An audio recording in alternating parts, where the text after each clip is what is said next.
Hey, this is Darren.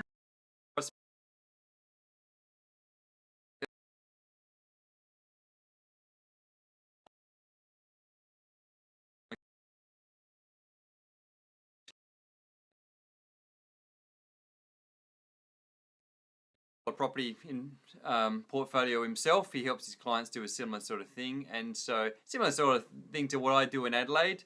We're having a bit of a chat about when's the best time to get into a property, and why now is always the best time to invest in property, essentially. And the reason why that is because if you're investing for the long term, and to be honest, if you want to build a strong property portfolio, it's all about capital gains. It's building your equity base, which essentially means buying a property, hanging on to it, and hoping over time the market's going to go up. The good thing is historically shown that the market grows over time, but the key is about holding on to it for the long term. In the short term, you don't necessarily know what's going to happen. In the short term, it's based on people's perceptions. In the long term, it's based on supply and demand, essentially. And as if you're buying in a market where there's limited supply and lots of demand, at some point in time the market's going to go up, and that's when you're going to get those big capital gains.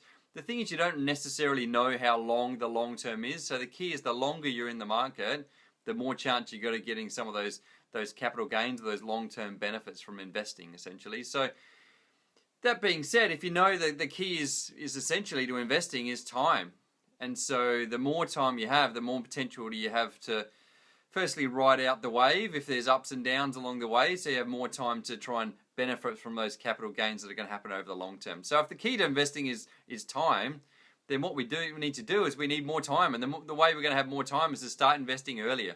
So essentially, wherever you are in your investing life, if you're just starting out, or if you've been thinking about it for a few years, and even if you're approaching retirement and you're sort of thinking, oh, I've got to do something soon, the sooner you do something, the better you're going to be off. And obviously, the younger you start, the better, really. So, if you've got young kids and you're sort of thinking about how can I try and set them up for the future so that, they don't have to struggle with some of the issues that we have to struggle with as we get older.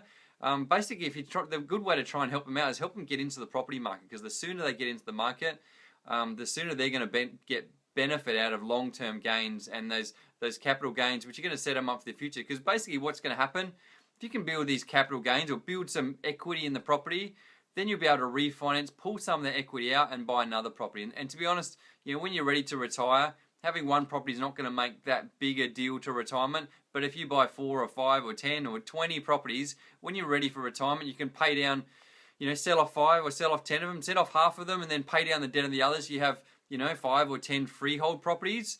That rent then's coming straight into your pocket. That's basically cash flow, as well as the fact, so that'll allow you to live the lifestyle you want, as well as having the equity there to fall back on. If you need some extra cash, you can always pull it out of those properties. Or obviously pass something down to your kids as a inheritance, which means you're setting up your kids for their future as well. So hopefully it's made sense. If you like what I had to say, then click on the like button. If you haven't liked it, still click on the like button anyway, because I really appreciate it. And I don't know about you, whether you've started investing relatively young or you're still considering investing and you're still been sitting around thinking about it, and sort of time's passing you and you're thinking, man, is now the time for me to invest? If you like, I'm happy to have a bit of a chat to some people. Put a Facebook message in there, or send me a text, or try and get hold of me. You can get on my website or on Facebook and get on hold of me. I'm happy to have a just quick chat with you and just see what options you have and see if maybe we can point you in the right direction. So I look forward to having a chat with you soon. If there's something you'd like me to talk about in a future episode, or if you've had some experience with investing, I'd love to hear about it. Put a comment in the comment box, and I look forward to talking to you again next time. Thanks, guys.